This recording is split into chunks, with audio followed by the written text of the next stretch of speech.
الذين آمنوا وتطمئن قلوبهم بذكر الله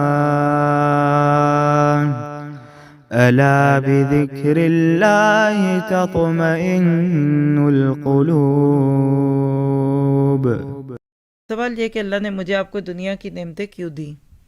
جب اللہ نے دیا، کہتے ہیں جب ہے تو کھاؤ، حسن دیا تو دکھاؤ، یہ جملے ہمارے کلچر کے۔ تو اللہ نے آپ کو مجھے جو دنیا کی نعمتیں دی ہیں وہ نمبر ایک امتحان اور آزمائش کے لیے ہیں۔ آپ کو مجھے آزمایا جا رہا ہے، لِنَبْلُوَکُمْ أَیُّکُمْ أَحْسَنُ عَمَلًا، کہ کیا کرتے ہو، اس میں رہ کر چھچورے ہو جاتے ہو یا کیا کرتے ہو اور کس طرح کرتے ہو۔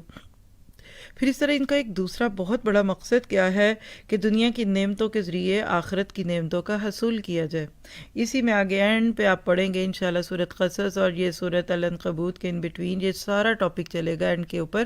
آپ دیکھیں گے کہ اللہ نے ہمیں طریقہ سکھایا ہے، یہاں نہیں لے کے چل رہی وہاں لے کے جاؤں گی تاکہ آپ سبھی اس کو انجوائے کریں، پارے کے اینڈ تک ساتھ رہیں تاکہ آپ اس کو محسوس کریں کہ دنیا کی نعمتیں اس لیے ہیں کہ ان کو استعمال کیجئے اور آخرت کی نعمتیں حاصل کیجئے۔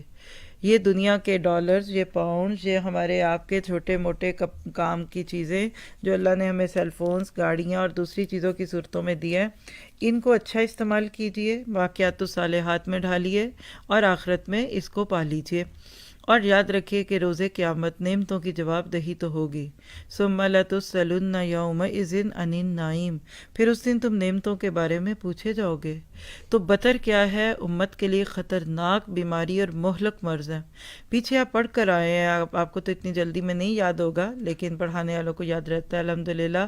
سورۃ توبہ میں آپ نے دیکھا تھا کہ جب ابو جہل لشکر جمع کر کے نبی صلی اللہ علیہ وسلم اور ساتھیوں کے خلاف لڑنے کے لیے نکلا تھا، تو اس نے بھی اس وقت جو اپنا لشکر تیار کیا، سواریوں کے اوپر کجاوے ڈالے، خوبصورت کپڑے ڈالے، گانے بجانے والی عورتوں کو ساتھ لیا اور وہ وہاں سے نکلا۔ اللہ تعالیٰ کہتے ہیں بطر کرتا ہوا نکلا۔ تو امت کے لیے خطرناک بیماری بھی ہے اور مہلک مرض بھی ہے۔ یہ مرض امت کو سست اور کاہل اور عیش پسند بناتا ہے اور وہ دنیا کی زیب و زینت میں لگ جاتے ہیں۔ تو آئیے دیکھتے ہیں کہ بطر کے بارے میں قرآن پاک کا کیا فیصلہ ہے اور کیا حکم ہے تاکہ ہم بھی اس سے بچیں۔ بات تو وہ جو قرآن سے ہو اور سنت سے ہو۔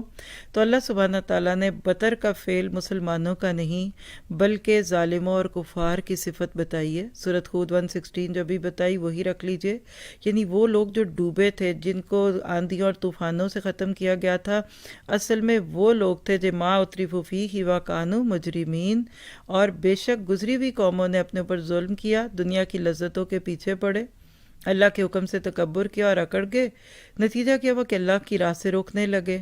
تو لہٰذا یہ مسلمانوں کا تو فعل ہی نہیں تھا، افسوس کی بات ہے، آج ہم مسلمانوں میں آ گیا۔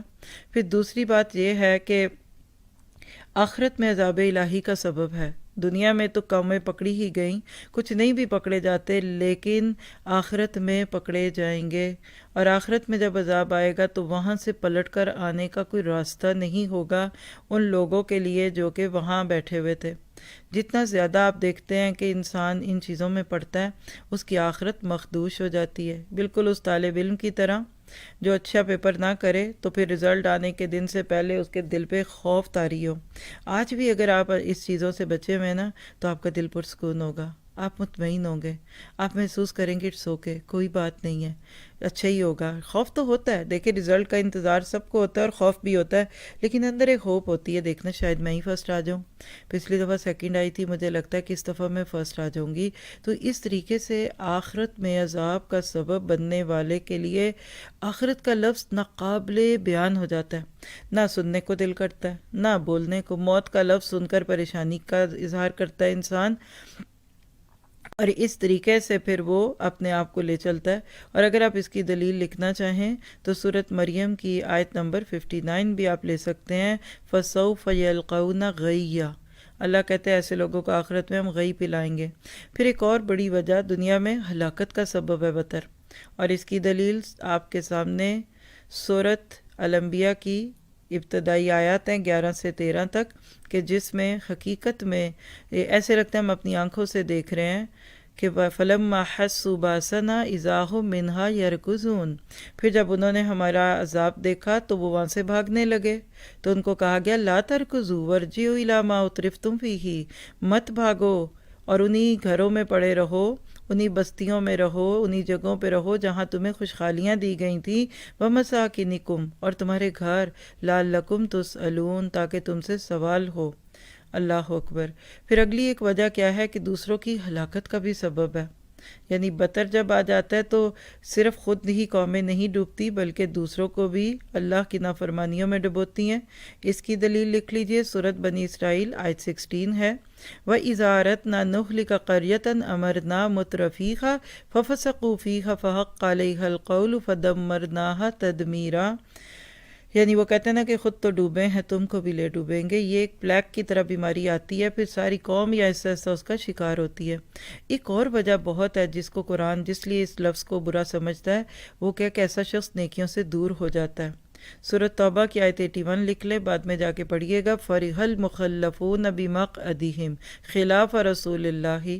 اللہ کہتے وہ لوگ تو پیچھے جو چھوڑ دیے گئے تھے، رسول تو جنگوں میں تھے، رسول تو دین کی نشر و اشاعت میں تھے، اور یہ پیچھے بیٹھنے والے اپنے گھروں اور مالوں کے ساتھ بیٹھنے کو پسند کر رہے تھے، بلکہ جانے والوں کو کہہ رہے تھے کہ نہ نکلو گرمی میں، اور ان کو کہہ دو کہ جہنم کی آگ زیادہ سخت ہے، کاش وہ سمجھتے۔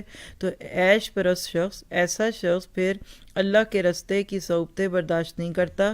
یہ الگ بات ہے کہ ایک برانڈ کے کپڑے سیل میں لینے کے لیے لائنوں میں لگ کر بے ہوش ہو جائے اور گھنٹوں وہاں کھڑا رہے کیونکہ اس میں مزید ملتا ہے۔ میں تو بدر کو کہتی ہوں حل میں مزید، اور بھی ہے تو کچھ لے لو، گھر بھرے پڑے ہیں، الماریوں میں جگہ کوئی نہیں، پھر بھی اور چاہیے اور بھی چاہیے۔ اور اسی طرح پھر ایک اور اس کا نقصان کیا ہے کہ اللہ کی نعمتوں کی ناشکریاں کرتا ہے انسان۔ سورۃ فجر کی آیت نمبر 15-16 آپ اگر دیکھ لیں تو آپ کو اس میں یہ معنی ملے گا کہ ایسا بندہ اللہ سے بھی بعض دفعہ بدگمان ہو جاتا ہے، اور اس کو ایسے لگتا ہے کہ اللہ نے میرا حق مار دیا۔ فَأَمَّا الْإِنسَانُ إِذَا مَا ابْتَلَاهُ رَبُّهُ فَأَكْرَمَهُ وَنَعَمَهُ فَيَقُولُ رَبِّي أَكْرَمَنِ۔